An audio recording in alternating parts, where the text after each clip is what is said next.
What is up, Fanatics? It's 8 p.m. Mountain Time, and that means another episode of Home Theater Fanatics Live. Tonight is episode 137, and we have a great episode for you. Today, we have Sasha Osachi. Very well. You said it beautifully. Yes. Right no, I love it. Thank you. With a silent D.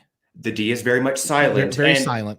And he is representing a pretty cool, I think you guys are pretty cool company. I appreciate it. I'm a bit biased myself, but thank you for telling me. Yes. Yeah, Screen Innovations, right? Yeah, that's it. Screen Innovations or SI, or actually it's really only one of those two, but you can choose. I guess you could try to say them at the same time. SI.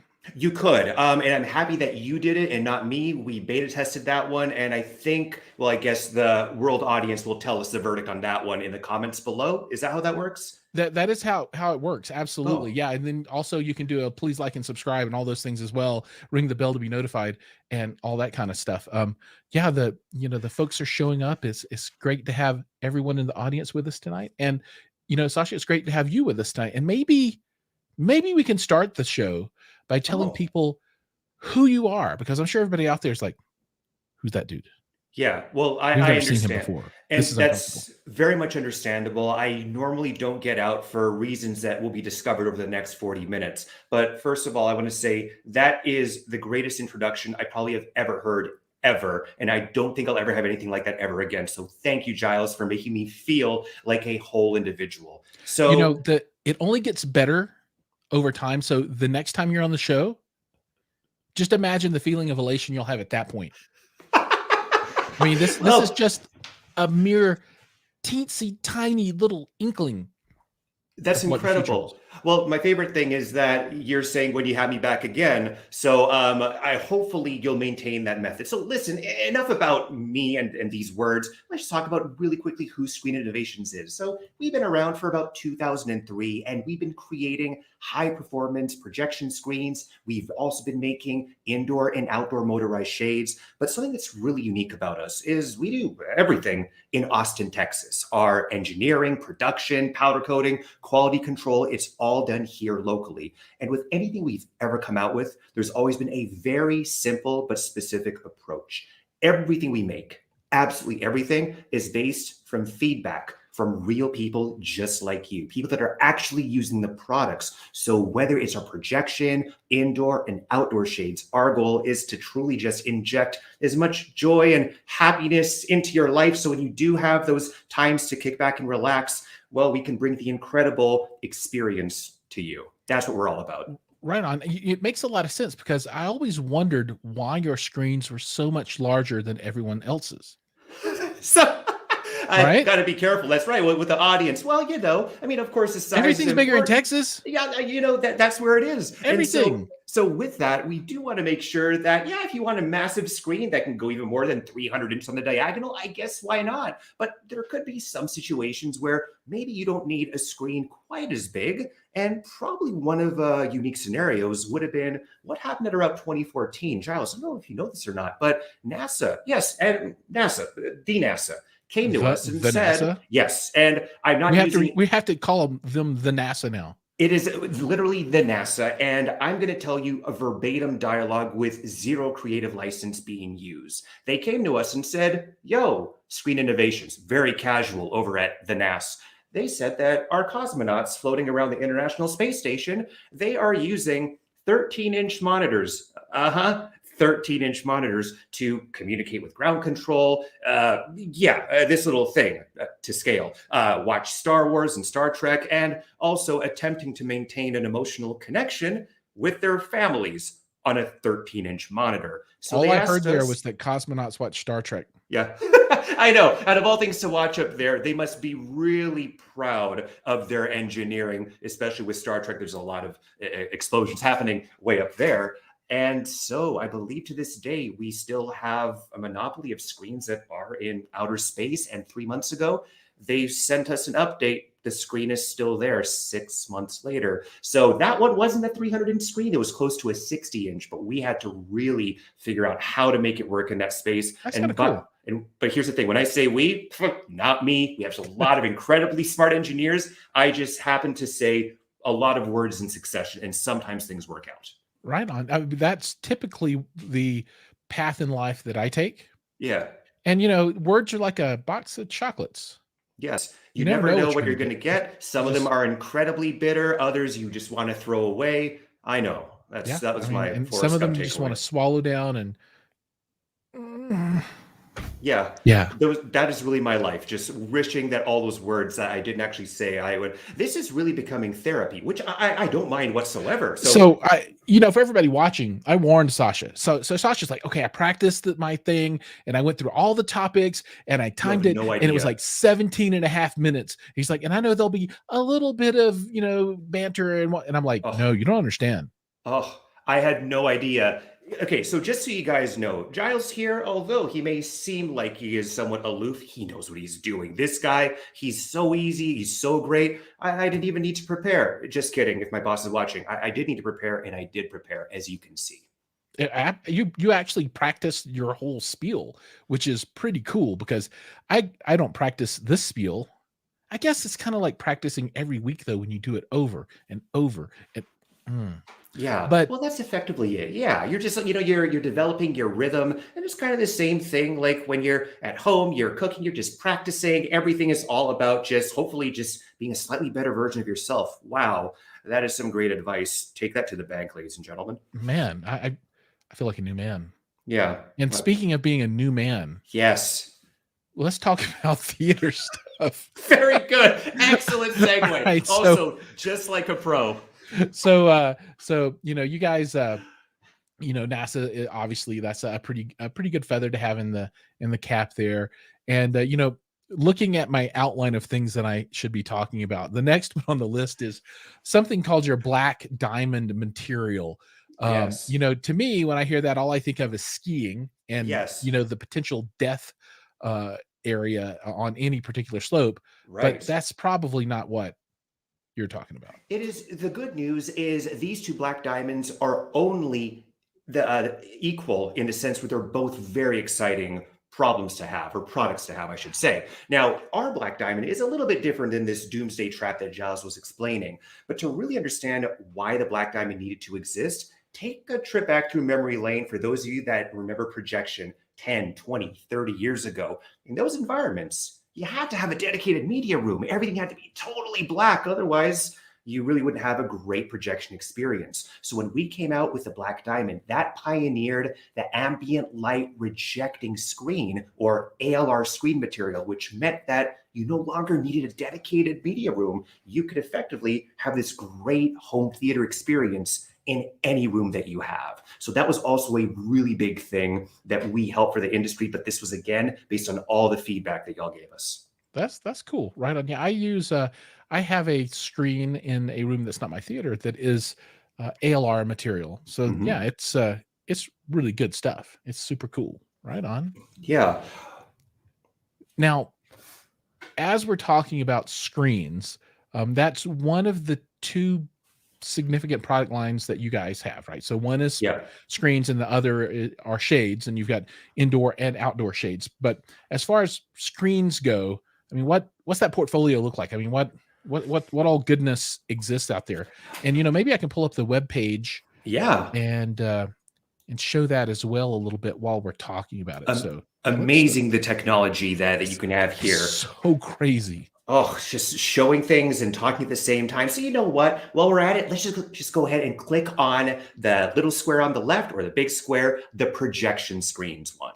So we wanted to make sure that dude's so happy. Look at that could not be any happier, and for sure not a paid actor. These are all very real people, which is technically true. Now, if they're a real family, that's left to be decided. But effectively, we wanted to have a style for everyone. So if you go and mouse over towards the top, you'll see that we have a motorized section and we have a fixed screen. So if you go a little bit to the left, there you go. So as you can see, we have a ton of different styles. So as you click through, you'll see that there's something for everyone. But on our motorized side, by far the most popular one is the Solo Pro 2. Give that one a click. That's going to be the second one there. So a couple of things that we wanted to make sure. is that if you did want to have a screen that could disappear, let's make it as small and sleek as possible. So the form factor is really nice, and we powder coat it. So all the powder coating is done here in Austin, Texas. 12 beautiful colors to choose from. Powder coating is super durable, so that way you get something that looks really nice, but also if you're doing motorized, that means you have to have power, and maybe you don't have a way to run power in every room. So why not get this specified with a lithium-ion battery? It'll last you once every 1.5 to 2 years before you got to recharge it. The charging style is this wonderful, delightful magnetic induction charger, which is patent pending. Recharge it once every 1.5 to 2 years, and you're good to go. So it actually has a very similar aesthetic to our indoor shade. So we'll talk more about the shades in a little bit. But if we go to our fixed style, we now have 2 very contrasting styles there as well. The more maximalist, movie theater-esque 5 and 3 and 7 series fixed with the thicker bezels that are all hand wrapped in velvet. But if you take a peek at the Zero Edge, that is what most people love to do. And by the way, these fixed screens can go over 300 inches on the diagonal. And the beauty of the Zero Edge and the Zero Edge Pro is that you get these really slick, thin bezels. So effectively, you have this massive thing attached to your wall. And if you get the Zero Edge Pro, you can get different types of colors. You can even go ahead and get it with backlights included. So if you're like me and you're a huge fan of the Vancouver Canucks, who will never, ever win anything ever under any circumstance, but since you're a glutton for punishment, you get their lights back there. That? Oh, that is a sport that we call ice hockey. It's effectively like you have little ice skates and you kind of run around and then you attack people, and sometimes you get a penalty, and other times, if you're the Boston Bruins, you can do whatever you want. I'm absolutely not bitter about what happened in 2011 when the Boston Bruins cheated their way to just watch it. It's horrendous. Anyway, if you want to go and backlight it with whatever, you have no idea. I'm a very passionate individual about my Vancouver Canucks, who will never win. So this way you can go and truly customize it to what you need, whether it's motorized or fixed. We got you covered. That's cool. I just wonder how difficult it is when you have this, Zero Edge, and I mean the bezel on that's tiny. I mean, it's got to look really, really cool. But man, your projector mounting skills got to be on point. Exactly. Well, the beauty of the way that the Zero Edge is put together, it's basically a whole bunch of right angles. And because we have such incredibly tight tolerances with our machines, as things are put together, it's really as easy as it could be. So from even an install process, which likely you as a person watching will not be doing it, but even the person installing it, they're going to have a really, really smooth time, because in the end, we want them to get in, do their job as quickly and efficiently and correctly as possible, get out so you can start enjoying that experience and leave the installing to them. Absolutely. Yeah, I'd be that guy that's like, give me the 5.5-inch bezel on either side. And then I'm setting up my projector and I'm like, okay, I've got 4 inches of light on the bezel on the right side and 2 inches on the left. Perfect.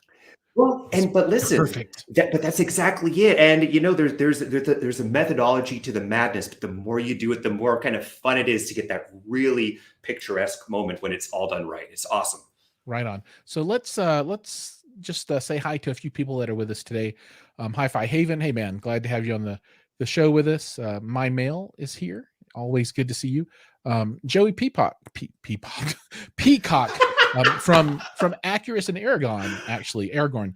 They build not AVRs, processors and amplifiers and 2-channel stuff, and really, really, really cool company. Oh no, that poor fool. He thinks he's going to learn something from me. Joey, oh no, I'm so afraid to disappoint. So, well, I'll do my best, but I'm happy that I need this positive energy. This is very good, Joey. Thanks for your support. Yeah, I need the recording for that song, the one that goes, oh no, oh no, oh no, oh no, oh no. I had no idea what that was, because again, we are totally on topic here. I watch all of my videos on Instagram completely muted.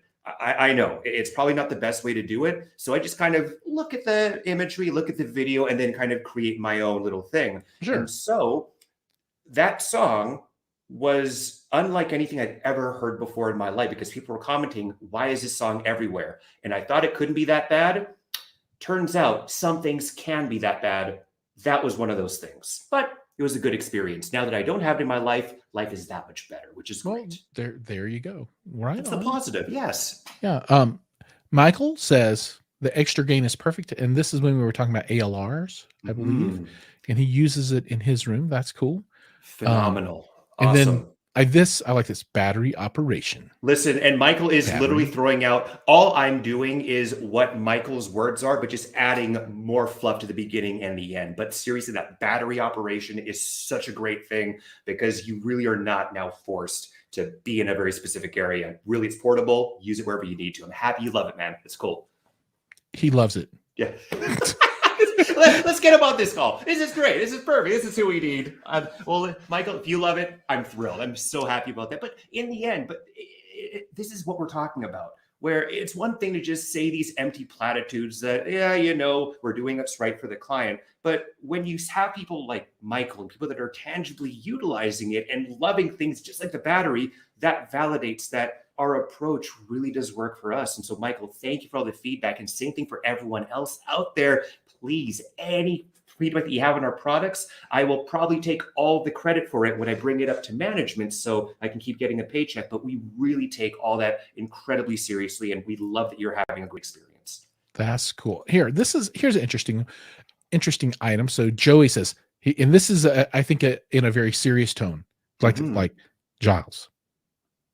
Ask him about screen masking, his product options, and thoughts and recommendations. That's how I envision him saying it. Or maybe he could have done it like Batman. Jiles, ask him about screen masking, his product options, and his thoughts, recommendations.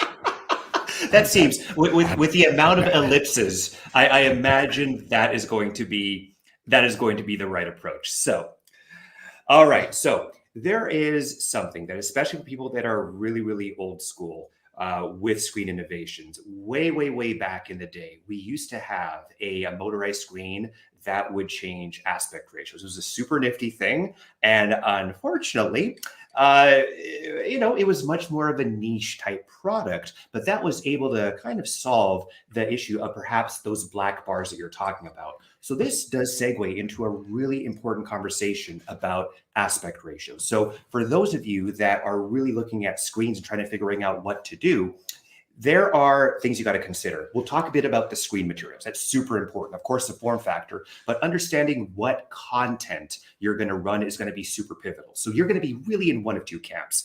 Okay, hold on. I have to call a timeout on this. Yes. We have skipped ahead, and now we are moving into the tech question of the week. Now we can go back and get to the other stuff, but hold on. Let's do it right. Yes.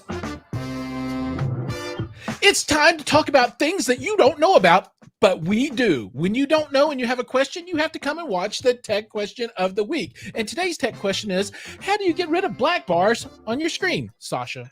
Right.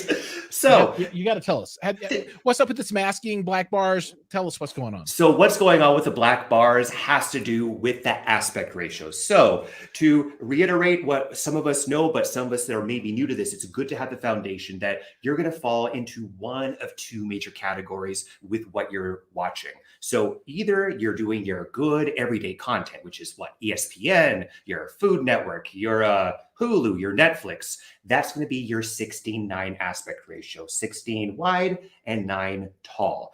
And this is something that most people are going to be utilizing.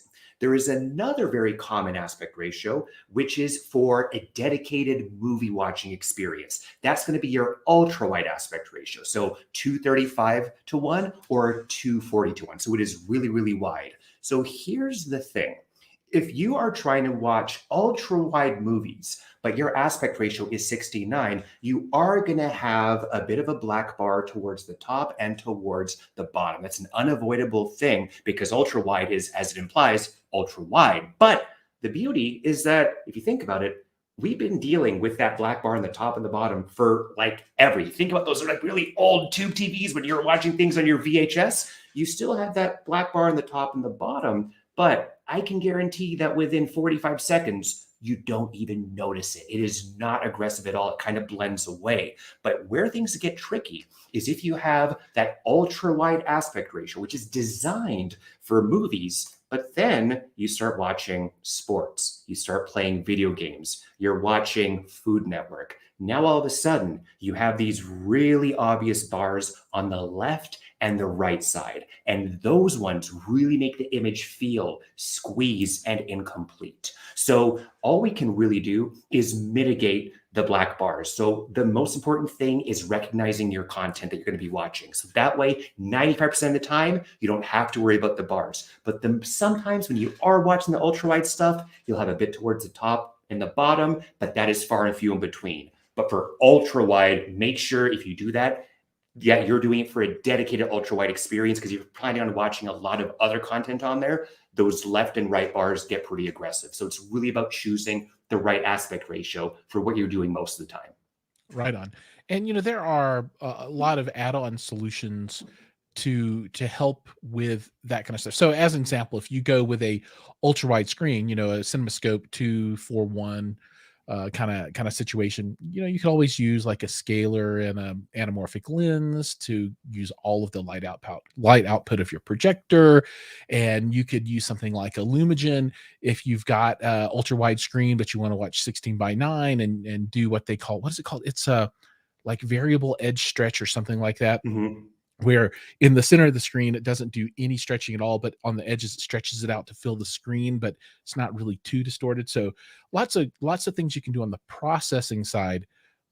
If you're watching content that's not formatted specifically for the screen aspect ratio that you have.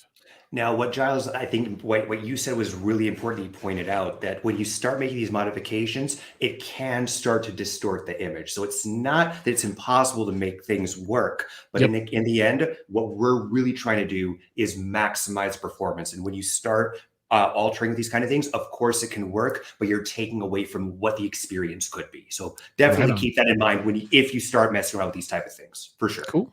Right on. Okay, so now that everyone knows about aspect ratios and screen shapes and sizes and cool stuff like that, Oof. I want to talk a little bit about something that I'm actually interested in that has nothing to do with home theater, but it's a product that you guys offer, and that's your shades. Yeah, so this was a pretty relatively recent thing in the grand scheme when you think about it, because although we started our company in 2003, we got into motorized shades on the indoor side and outdoor side roughly 4 years ago. Now, what we wanted to do is, in fact, the exact same thing that we did on the screen side, which is talk to real people and figure out what were some of the pain points. And something that kept coming up had to do with the design of traditional motorized shades, that they, although looked very beautiful, they had a tendency to be a little bit on the bulkier side. So one of our goals was to figure out, could we perhaps make the smallest motorized shade in the industry? And the engineers were somehow able to figure it out. So when you go to the indoor shade little thing at the top and go down to where it says nano box, the nano box itself is the smallest shade, the smallest cassette in the industry at 2.75 inches tall and deep. And when you combine it with one of our 12 powder coated options, it literally can disappear into the environment. In fact, if you like the way our solo screen looks, the motorized screen, this has a very similar form factor to that. So very nice aesthetic, but we have all kinds of things, whether it's the box or the roll or even the duo shade where you get the best of both worlds. Yeah, look at that. So check this out. Sometimes, even with the black diamond, which as we know, it is the leading ALR screen in the industry, there can be some room environments that are so bright that even the black diamond can't accommodate it. We'll always be honest about the performance. So a great way to circumvent room environment issues, blackout shades. So that way you can keep the area nice and dark, but especially when you get something like this, which is our duo shade system, you can have one fabric as the blackout one. So that way, when you want to get that dark experience, you can, but then the other shade can be some kind of a light filtering fabric or a sunscreen fabric to let in a lot of natural light. So this way you do get the best of both worlds, but a shade is a phenomenal way to deal with a lot of light issues that you can run into when not having a dedicated media room. Yeah, I love this. I've got the Nano Duo up right now, Cool. and this is cool. I love the idea of two different shade materials, for obviously for different purposes, and you can have them both up and have all the light. You can have, a dimmer or a light filtering version. Yeah. And then, if you don't want people to see in at all, or you want to block all the light, you can just drop the blackout. That's super cool. And that's totally the premise. And especially when you start dealing with something like the duo shade you're seeing here, it really is about customizing it to your personal space. So obviously, we think a lot about darkening the room with shades, or even in some situations, brightening it up with a light filtering one. However, also think about shades as far as doing some damage control. Literally, my mother had a very delightful baby grand piano that she kept next to a window that had man. Oh yes. Ooh, no, the story gets better, because this baby grand piano was passed down from her parents as well. So it was a nice little prized possession. So of course, when mom had to sell, or not had to, but decided to sell her home, she realized that we needed to go and sell the piano because there wasn't enough room. And lo and behold, the piano was now a very unique multicolor because of all the sun damage. So protect your pianos, protect your furniture, protect your beautiful wooden flooring. Shades do a wonderful job of protecting your purchases, extending the life of what you have. Also giving you UV protection, lowers your electrical bill, which will pay for itself in, math amount of time. And then another thing that we are seeing, and this has been increasingly common, especially over the past couple of years, where everyone was really spending a lot of time at home and making kind of the home, so to speak, work for them. But integrating the shades with the control system is marvelous, especially when it comes to waking up in the morning. Because I'll tell you, the worst way you can wake up is with an alarm that is blaring in your face. Yes, it will wake you up, but with a ton of anxiety. How about instead you set it so we're at 7 o'clock in the morning, or whenever it is you are waking up, you lazy boneses, automatically the shades will start raising up and you get softly woken up by that beautiful natural light that is effectively stroking your face, not literally, hopefully, but proverbially. So this way, there are so many wonderful, even health reasons to get shades. So whether you're not trying to find the right room environment for your projection or the myriad of other things, there are a lot of really cool solutions on the indoor side, which again, none of this would have been done without all the things that you brought up to us. So just a couple of questions here, just for my own education. Yes. So just like your screens, your shades can be battery operated. So you don't have to, in a retrofit application, figure out how to run electrical, through your exterior walls, in some crazy way to get to these shades. Is that correct? That's absolutely correct. Oh, Again, man, the freedom of being able to do whatever you need to do is such an important thing, because sure, if you can run wires, great, of course, go for it. But usually that's done in the pre-construction process. By the way, this is also a tech tips portion, but it's fine. We're mixing and matching. It works great. But of course, wired can get you the best performance possible. But if you build wireless properly, you can get the performance of a wired shade while having the freedom of a wireless one, which sounds insane, but let me explain how that's possible. We don't offer one version of wireless, but we in fact have two versions of wireless shades. So yes, you can get them with a battery, but also we have a relatively basic wireless communication, then we have a sophisticated wireless communication. Because as you know, if you've ever used a remote control and you press the button, sometimes the signal gets to where it needs to go, and other times, if you have a lot of baby monitors or fish tanks, why not? The signal can get lost in translation. And so you have to press the button multiple times.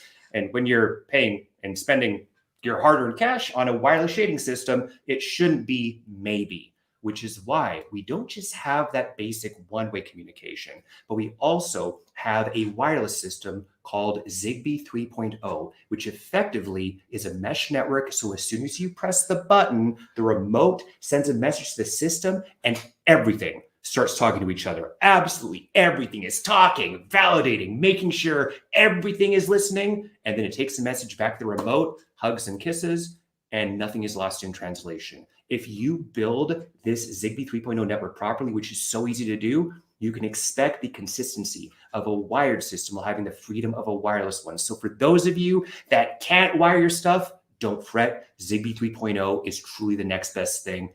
great solution for wireless. That's cool. So I'm gonna riddle you a situation, and you tell me Please. if this seems reasonable to you. So Yes. take a home, say maybe one in Done. Colorado, in Castle Rock, I don't know, maybe, and there's a desire for and created by the wife in this situation, the matron of the facility, As you will, yes, to have a situation where she can descend down from the stairs of the second floor where all the sleeping chambers are, and then as she exits onto the first floor, right across from the termination of the stairs is a wall, and there is a panel there. There's a little touch panel. We have some buttons. She wants to be able to push one button, and then in the kitchen have you walk through this little breakfast nook area. She wants the lights to come on there. She wants the lights to come on in the kitchen. She wants the shades to open, and she wants the music to play. Right. Oh. So she just wants to descend down, push the button, and she also wants the coffee maker to start making coffee too. But we're going to have to get something different because our little K-cup thing, I don't think it's automatable. Some are, but absolutely. And what you're talking about is probably one of the most common utilizations of a shading system. And that's when you start integrating things with home automation. That's where you will have your smart lights, your smart shades, your projector, your smart coffee machine, your smart speakers. You press a button and magic begins. That is such a common way to do things. But at the same time, it used to be somewhat convoluted because you would have to have very, very specific parts to make things work. And so what we wanted to make sure is that when you wanted to do something like this, there was a really simple solution that can do that and even more. So on the wired side, we have a really nifty device called the Troy, which effectively allows you to integrate our indoor shades and motorized screens with that control system that you're talking about, where you can control everything. Now, here's the beauty of the Troy. Not only does it allow you to use a control system, which is great, not only can you perhaps connect some kind of a wall plug to it, so you have a tactile response on a wall button. That used to be the only choice that you have. But now with Troy, you can also start using RF remotes to control these hardwired shades, which is something that was impossible in a hardwired system before. And ladies and gentlemen, you don't just have to use our RF remotes. No. You can use a lot of them that are out there from other manufacturers as well, which I cannot legally say so I don't get sued. But likely, if there's another remote that you want to use, let us know. There's a high likelihood that it will absolutely work. So not only are you have the control system as an option, you have the wall switch as an option. Now on the wired side, you can use wireless remotes too. So it's all about giving you tons of options. That's cool. Yeah, I'm going to have to definitely dig into the shade situation a little bit deeper. Now, not only do you have indoor shades, but I think as our last topic before we transition over to Content Corner, outdoor shades. And what do you need to? What are you shading yourself from outdoors? I don't understand. I don't get it. I mean, I think you're asking the 180-degree wrong question. What aren't you shading yourself from for the outdoors? Okay, listen. So I've now said pretty much the same thing twice, but I promise it's real. When we started making outdoor shades, we took the same feedback as before. I know. But when you look at the outdoor shades, Zen 2, and you compare it to our indoor lineup, you compare it to the Solo Pro motorized screen, they all look very, very similar. So we wanted to make sure that you had something that was absolutely beautiful, opulent, and most importantly, we want you to have a way to actually enjoy your livable space. So I'm going to ask a very difficult question, and some of you may not want to admit this. How many of you in the audience have purchased a lot of beautiful outdoor furniture? You have wonderful pots and plants. You painted the fence. You have a wonderful grill. And how often are you actually utilizing that space? I know it's a sore subject. I get it. We don't talk about that. I know that we don't talk about it, but listen, let's rip off this Band-Aid because it's not just about having these fun little things. It's also about having legitimately usable space. And so living in Texas, our space is not really usable. During the day, it's hot and humid. And during the evening, the weather's okay, but then the mosquitoes come out. That is not livable space. With outdoor shades, especially with how much real estate is costing so much right now, is by far the easiest way to expand the square footage of your place, give you more livable space. And if you do it with our track system, which is a really popular approach, you keep all the insects out. And most importantly, you can keep the weather out or the weather in with some kind of a butane powered heat lamp or an air conditioning unit. So this way, not only do you get UV protection for yourself, which as you can see, clearly I need it because of my very Eastern European heritage, but also protects your outdoor furniture, just like on the indoor shade side of things. You get the privacy, which I'm guessing you're going to want to do. But again, you can really finally take back the space and utilize it in the way that you always dreamed that you, thought you would. Now that makes a lot of sense. Yeah. So for people that have some type of awning on top where they have some top coverage, you just go right around the edges, drop those shades down. So here's a question. Just say you have like a sliding door or some type of egress door from your kitchen or whatnot out to a back deck. What's the right move there? Would that be a indoor shade mounted on the inside of that? Have you ever seen someone try and mount some type of outdoor shade on the outside? To the outside of their house. So you absolutely, I mean, you definitely can do that. But normally the utilization of the outdoor shade, you'll probably put it in between your columns. So right around there, kind of more alongside the patio.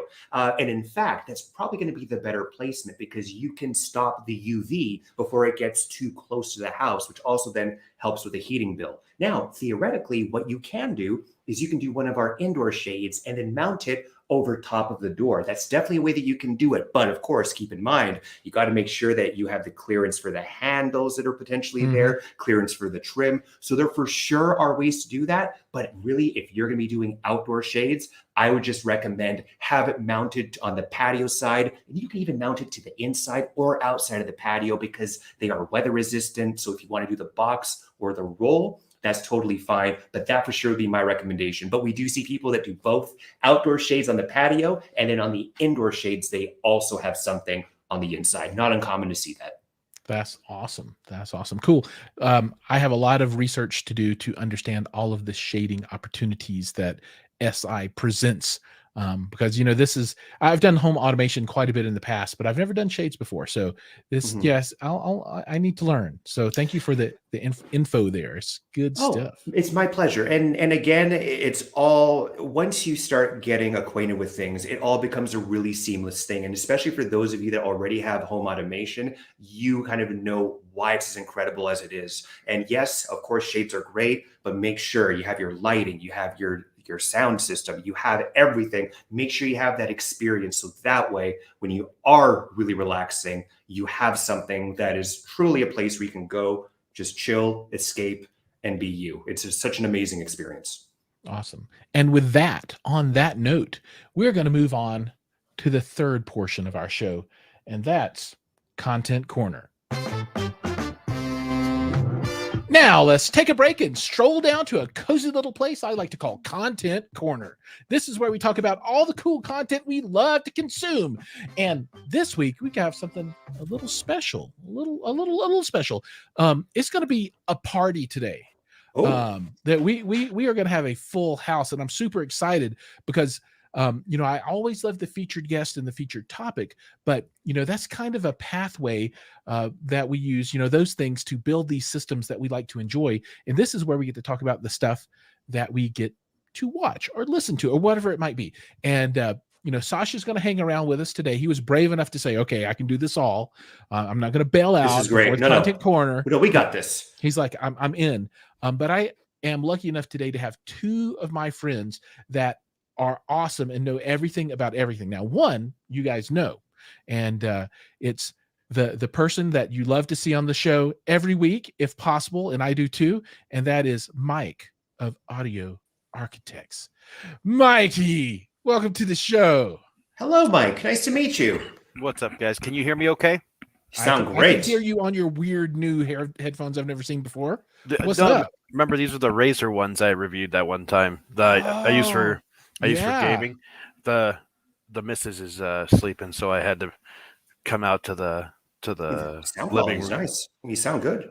Good. Right on. So that means when I'm yelling at people while I'm gaming, it works well. That's good. Yeah, I wouldn't want to be on your bad side. That's for sure. I would uninstall instantly. Yes. Right on. Well, welcome, Mike. But also today, last but not least, we have a new addition to the show. This is his virgin appearance. Ooh. His very first time to be on screen, maybe anywhere, anytime. And he is another local Coloradan.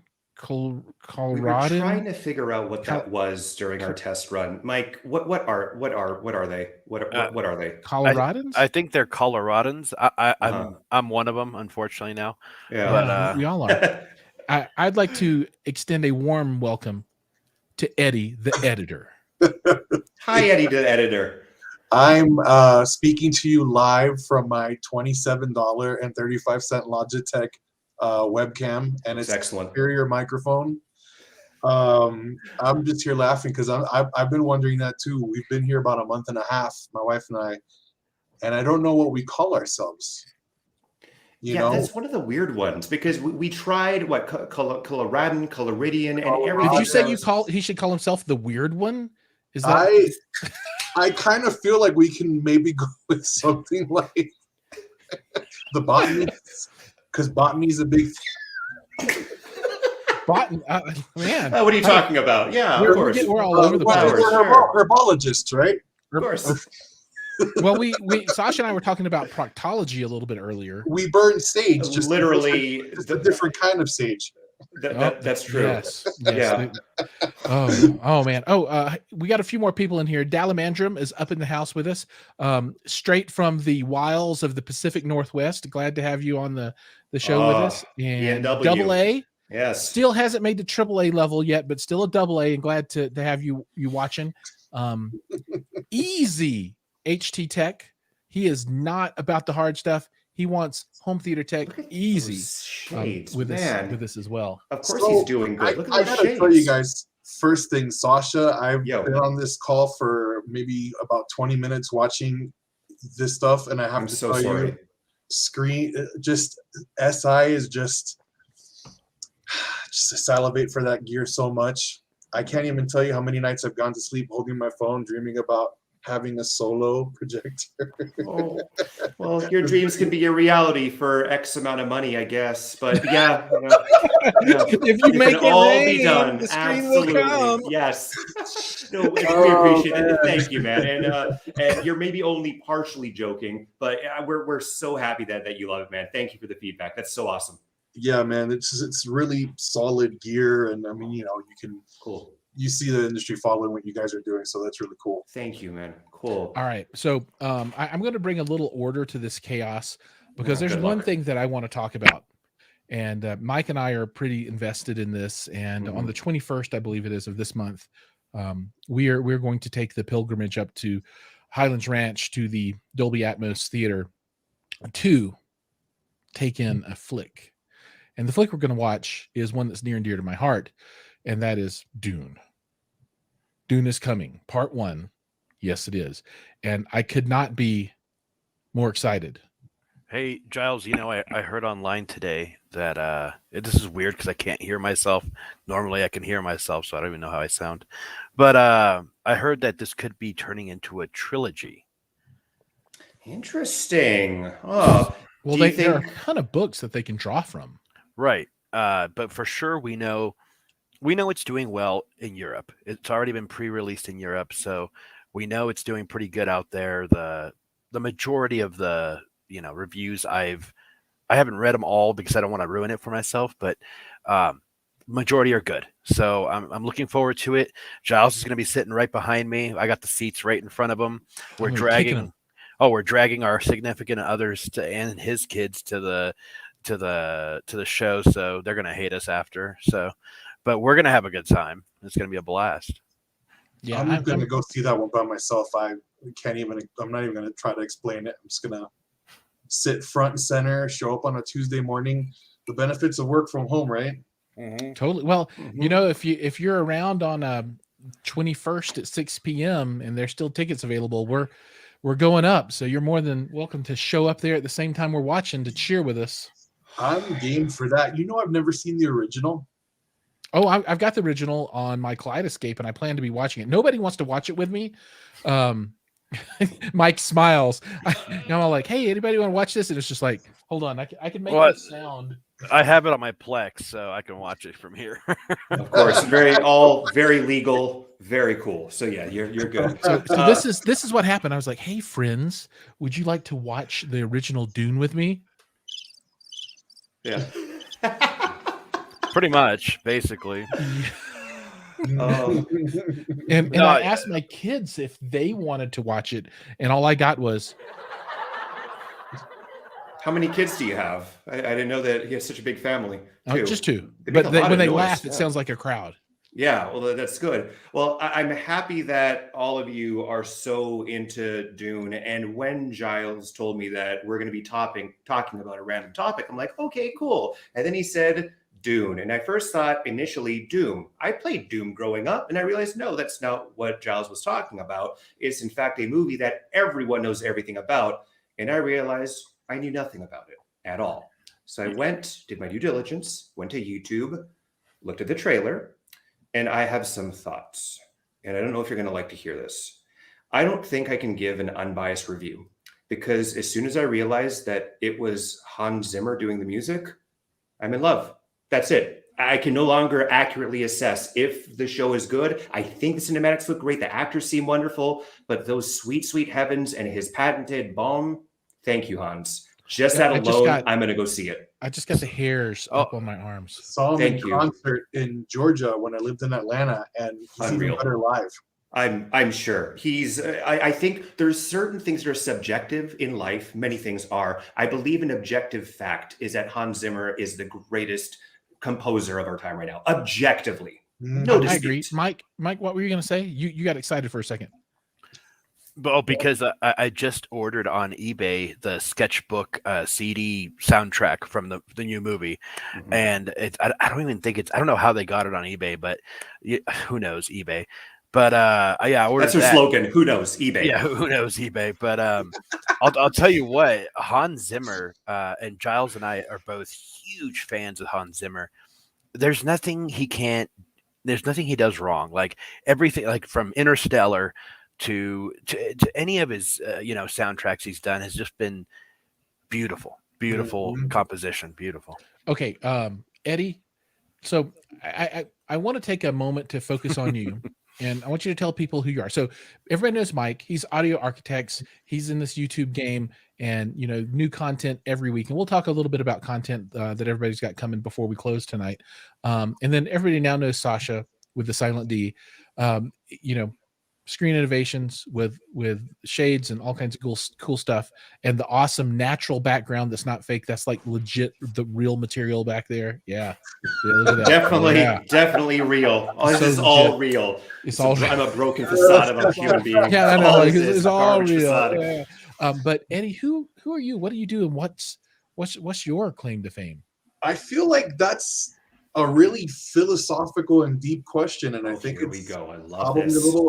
It's a little too much to ask for my first time out. Okay. I'm a video editor. I've been doing it for about 17 years now. I started off doing mostly television stuff, promos, trailers, behind the scenes, and then started moving more into film toward the latter part of my career. So I noticed you have a wall of Blu-rays behind you, and chances are that what is that? Those are books. Books, baby. What is that? Books. Do the pictures move? No, they don't. You have to use your eyes to go left and right. Well, I didn't know that Jiles read. Oh, so chances are I don't have any other physical media, only books. So chances are you owned a DVD or Blu-ray with some sort of a behind-the-scenes thing that I edited. So I worked like on I can't remember which Terminator movie, Insidious, Sinister. I think that's what it was called. Yeah, I can't. Those horror movies to me, they're kind of like blend together. But yeah, did behind the scenes featurettes for discs for that for a long time, and then a couple of years back, I made the jump into corporate video editing. So I do internal presentations for companies like IBM and DIY videos for like Home Depot, for YouTube. And, I love it. But for me, the career stemmed from being an absolute lover of cinema and to a lesser extent television, although in the last few years, I kind of feel like the pendulum has swung the other way because I love film. And for me, the experience of going to a movie theater, there's nothing like it, right? Mm-hmm. But man, we are living in a golden age of television right now. Like we are super, super spoiled. Like I was watching a show earlier today that is airing on a major network that I won't name, and I won't tell you what the show is because it's horrendously bad. But the visual effects look like something you would have seen in a movie 5 years ago. And so when you take that and then you pair it with some of these other shows like Mandalorian, let's say, that has an awesome plot and is amazing, we're spoiled. And so anyways, my love of all of that kind of brought me into, editing, doing it as a career. And so when I watch movies and TV shows, I tend to, two things happen for me that are different than happen with other people. Not everybody, but most people don't do this like this. But as an editor, you're looking at things 30 frames to 60 frames per second, sometimes 24 if it's film. But the point is you have to see mistakes that happen really quickly. Mm-hmm. And so sometimes, a lot of times, I'll watch something and catch a really bad edit. And whoever's with me, my wife or a sibling or, parents, won't see it. And I'll have to bite my tongue because I don't want to ruin the experience for them.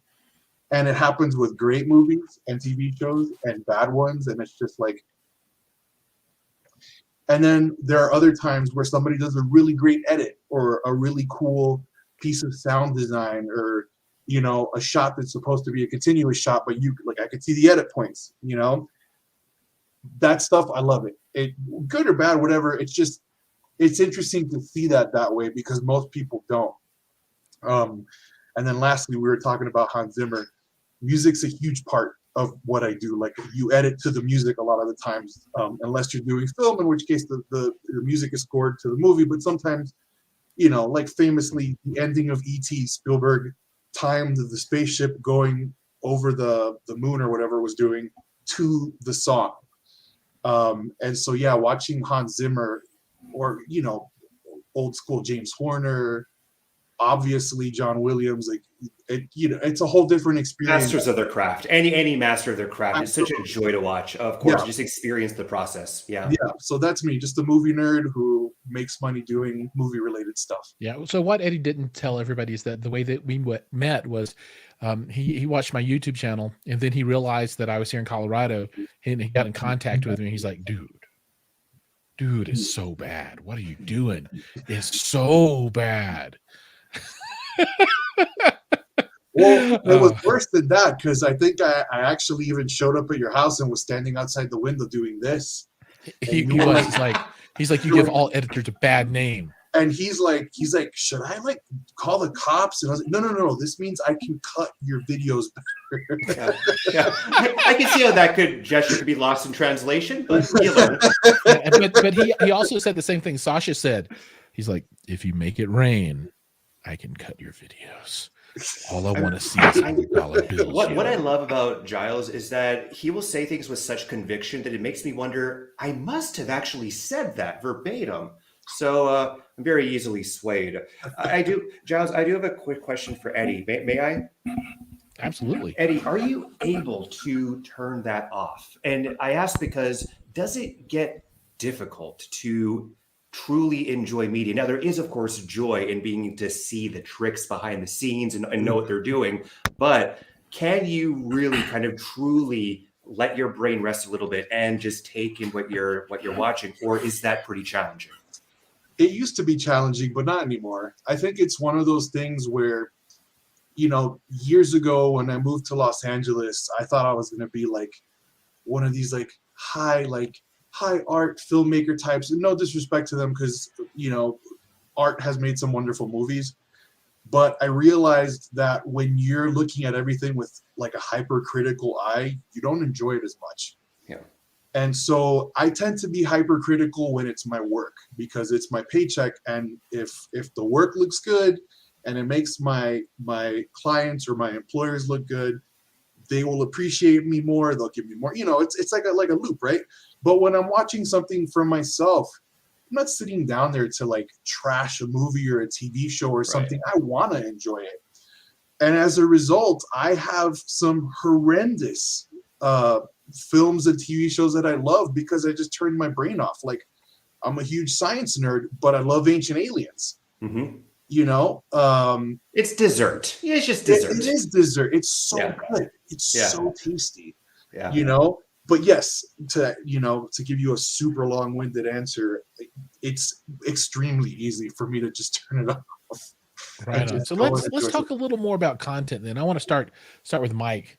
Mike, what's kind of on your list right now? What has hit your world that's kind of got you thinking about stuff? What's happening these days? Well, before I say anything, I just want to say, where is he? This way. Eddie, Han Solo and Carbonite. Hell yes. Love that. My wife, man. She's the best. That is awesome. Right, it looks there. Good. That is so cool. Thank you. I appreciate it. I'm a huge Star Wars fan, which that's kind of why I'm looking forward to Dune, because supposedly Star Wars did borrow a few things from Dune, but so did a lot of other properties. What am I excited about, Jiles? Well, I just saw Venom 2. I don't know if you saw it yet. The second Let There Be Venom. Carnage. No, I haven't seen it. Without giving anything away, this one was much funnier than the first one, even though the first one had its comedic value. This one was a lot more banter between Venom and Eddie Brock. So there was a lot of funny banter between them. I felt the third act was very rushed. I thought it was only like an hour and 20 minutes, the movie itself. So it wasn't like a super long movie. And it just felt rushed, and I felt they could have done more with it. So can I venture a guess here from the editor point of view? I saw it too, also enjoyed the comedy.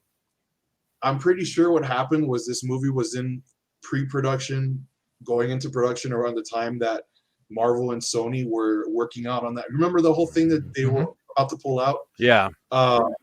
So I think they came back together, and now they're working together really well. And I think Venom being where it was, it probably had to chop off a bunch of the third act in order to.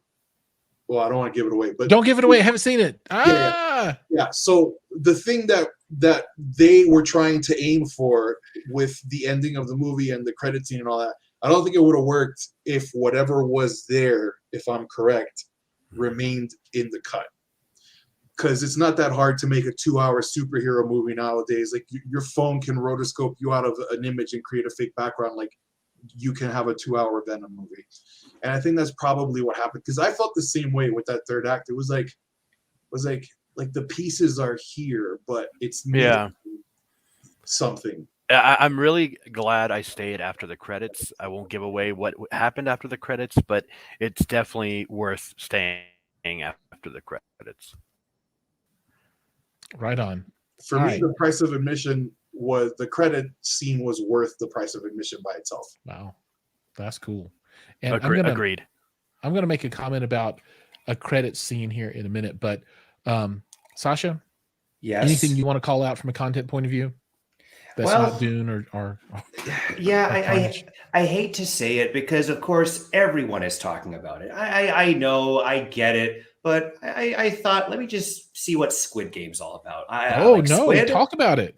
Well, have any of you had the opportunity to observe the game of Squid? Yet I'm 1.5 episodes in. Awesome. It was absolutely mind-bending. And I'm so happy that I saw it. And how would one even, how would you tell people what Squid Game is about without actually getting into what it is about and kind of ruining it? Because I feel like it's one of those things where watch 2 episodes and at that point you'll know. It kind of tells you everything you need to know. How would you say, hey, here's what Squid Game's about without, So the log line of Squid Game, I would say is probably It's Survivor meets The Purge. What an apt description. I love it. And then when you watch it, oh boy, does it! If you're looking for a pick me up, this may not be what you want to do. But PS5. Yeah. Now, there is one thing that is absolutely hysterical. So for those of you that don't know Squid Game, it's a wonderful, a lot of great Korean actors. I'm assuming they're very emotive. But there are a couple of episodes where there are a few American actors.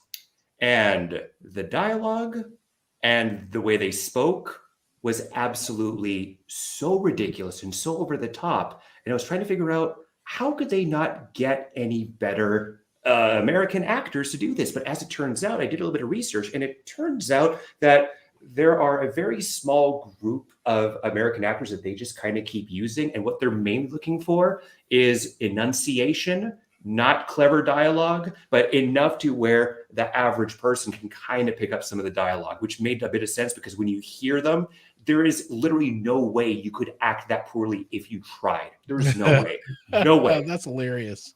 Well, I think another thing to consider with that, and I may have read this somewhere, but it's possible that they were trying to create a caricature of like that type of American character, somebody with, money to throw away and a matching lack of morals. Yeah. In order to justify like this incredibly violent thing that you're watching. So yeah, it didn't bother me that much. I actually thought it was pretty funny. I was okay with it. Mm-hmm.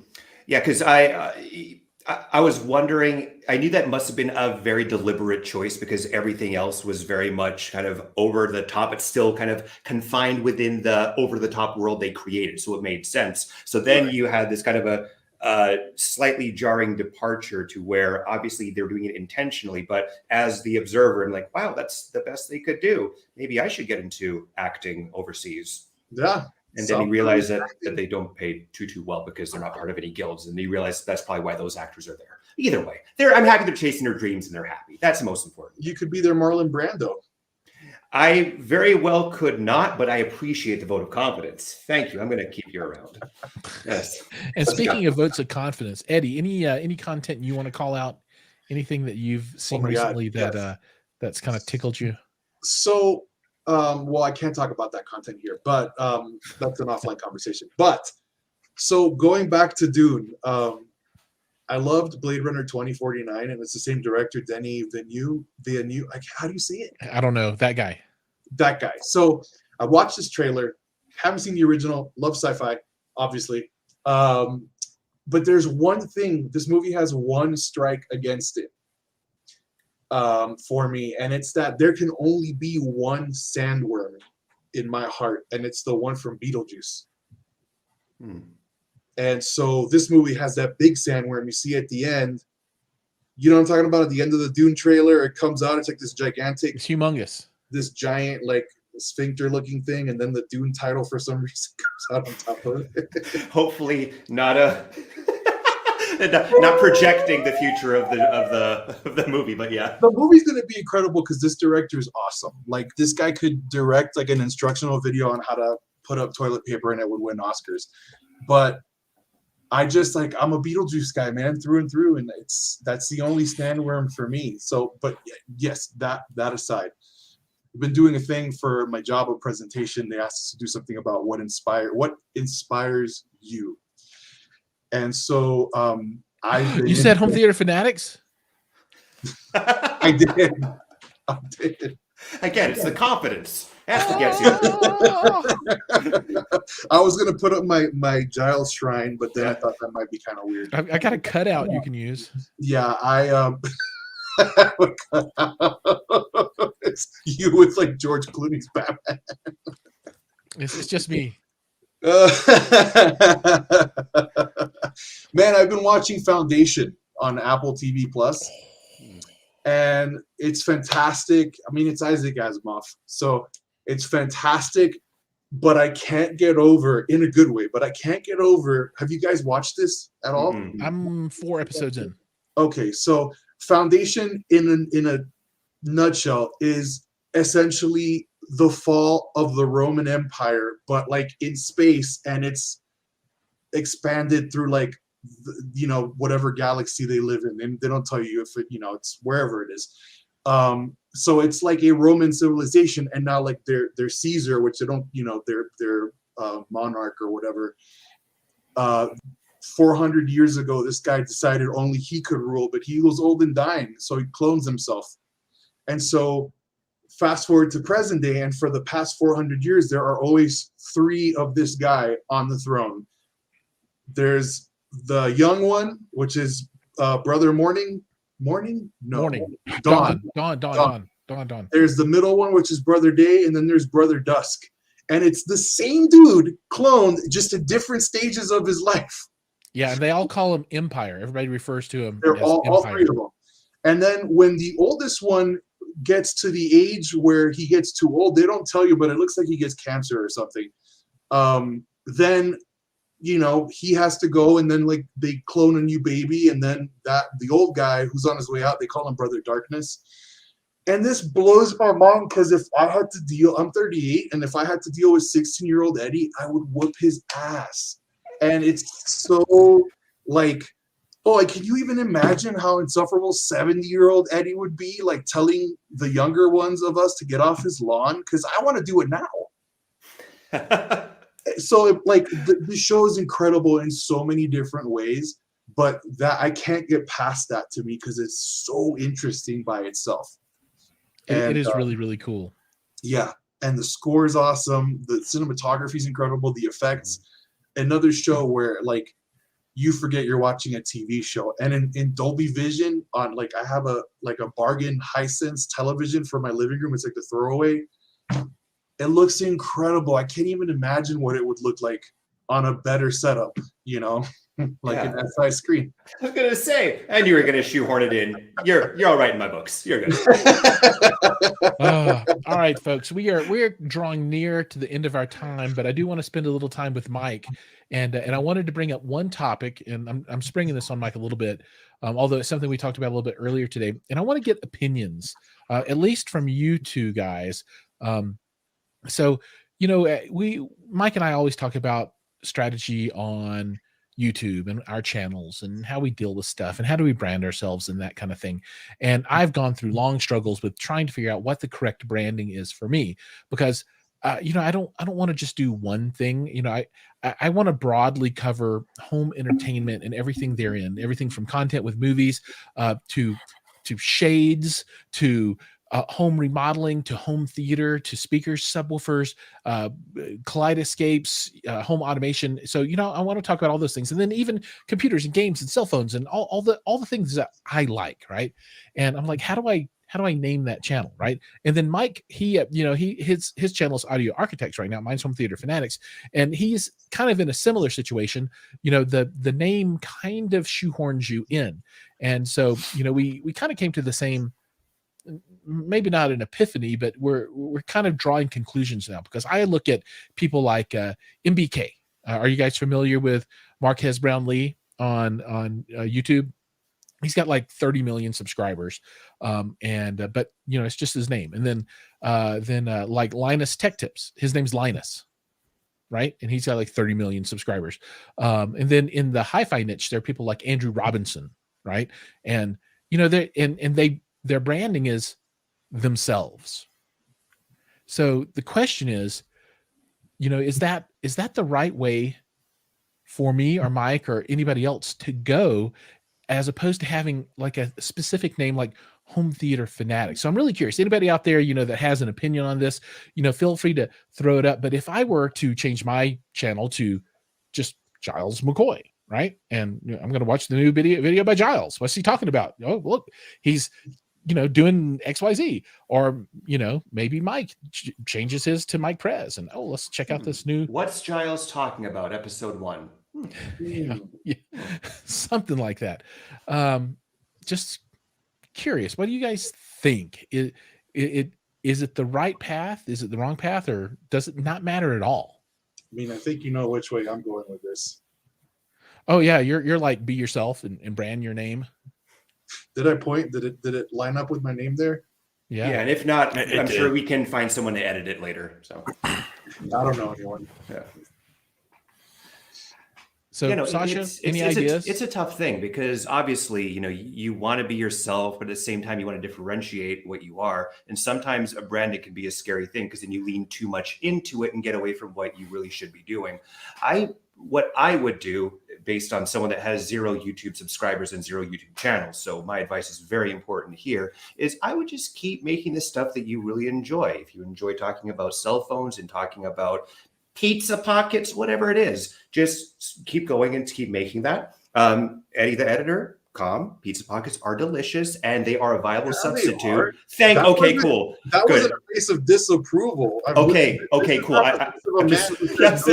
was a face of romanticism. Okay, they are very, very thin line. But I think that as you start creating stuff, things will start naturally making more sense and you'll start finding your own voice. And as a result, you probably will end up kind of stumbling into a channel that makes sense. So how is that for a whole bunch of words where actually I gave you no advice? Right. I'm still trying to decipher that, but yeah, I will come back and listen to this over again and transcribe it and see if I can dig out the brilliance that I know lives therein. Once you find it, please send it my way so I can have it as well. Right on. Mike, do you have any thoughts on any of that? I mean, have you given it any more thought since then?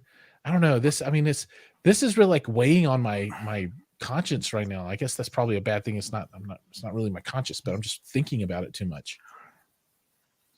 Well, my only issue, I mean, if I were to do it myself, which I have thought about, because I did spell architects very obscurely, so it's hard to find. It's not really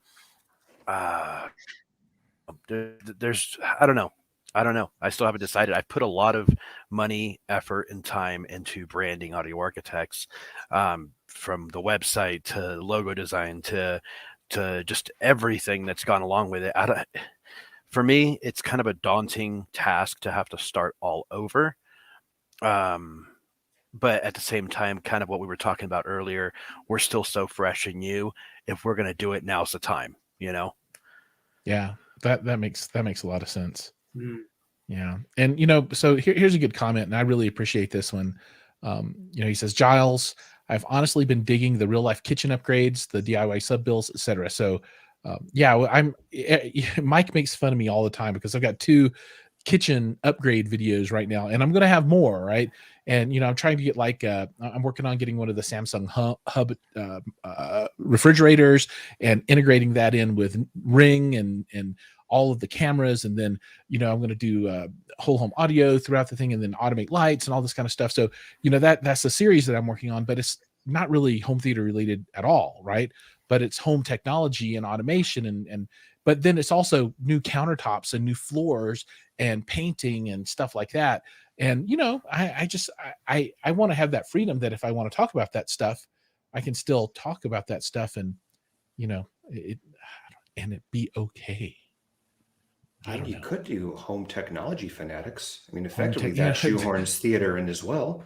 I mean, so that's something I've thought about as well. Just do home tech. Home tech channel. Go simple and just do like Jiles updates it or upgrades it. Always an exclamation mark, and then this avatar. That's basically what you're doing. I'm upgrading my kitchen. I'm upgrading my fridge. It has a subwoofer in the freezer. Now the problem is that you're gonna have to keep upgrading everything. I like it. Fridge sub. Giles upgrades it. I like that. I'm biased. Yeah, obviously it was my idea. Speaking about not shoehorning yourself into a specific niche, but listen, if you're gonna have one, that's a pretty good one. I mean, that's pretty much what you're doing with all your stuff is upgrading it. Is I want to get a Ring camera because a Ring doorbell because my regular one's not fancy. I want to get a.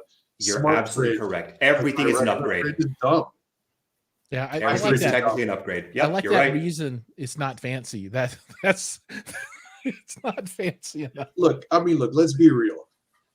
What our hobby, the thing we like, entertainment is important, but it's not like 3 or 4 custom subwoofers important. So what we love is something extra that we get to have in our lives. Sure. So, like when I say fancy, I mean like, I have DefTech speakers. I love them. They are my favorite speakers I've ever had. I know that they make speakers that are higher end, that sound better. But for me, man, they're my bread and butter. I love them. They sound amazing to me. And so that's what I'm saying. Like, come up with something simple like that. And, I keep thinking something about Jiles Miles, but I don't know how that works. That's like word. But for sure it rhymes, and that's a starting point. It is a starting point. How about Jiles Smiles? Can you do that? Let's see it. Now you look like Stuart Smalley. There we go. That's the Jiles Smiles that everyone has been dreaming of. All right. Okay. I think we've been introspective enough with that. We're gonna go ahead and close this one down. Sasha, thanks for joining us. Eddie, pleasure. Thanks for having me. Welcome for your first time. Glad to get you acquainted with the audience. And Mike, as always, you're my rock. You're my man. Thank you for coming on and supporting. And everybody, make sure to go like and subscribe. Audio Architects. If he changes the name, this might be one of the last chances you have to support him under this name. So you need to do it now. I need to see 3,000 or 4,000 extra subscriptions. Smash those likes and subscribes. Just repeatedly obliterate those likes and subscribes and comments. Absolutely. And then Eddie, I don't know. Are you doing like a YouTube thing? Or you have anything out there, social media website, anything going on? Just my I just have my personal social media. Nothing fancy. Put up a picture of a box I built yesterday for my deck. Nice. Super exciting. Once you're done reading about the superior quality of SI products, you can come and look at my crappy box that I made. And if you need to hire an editor, you can visit my editor's website, which is eddieeditor.com. I'm gonna check that out. I've not looked at it before, so I'll put that down in the notes below if anybody wants to find it. And when I hit the lottery, I'll hire you as my personal editor for my YouTube channel. Hit the lottery. I'm sure you have some nice amps lying around. Oh, right. All amp companies out there, please send some over so that I can have good videos. Backward for 3 years. Good luck. I need the help. All right, everybody. Thank you so much. Everybody in the audience, your time is valuable. Thanks for spending it with us. Thank you. And I'll see you guys in the next video. Take it easy, everyone. All right. Bye, everyone.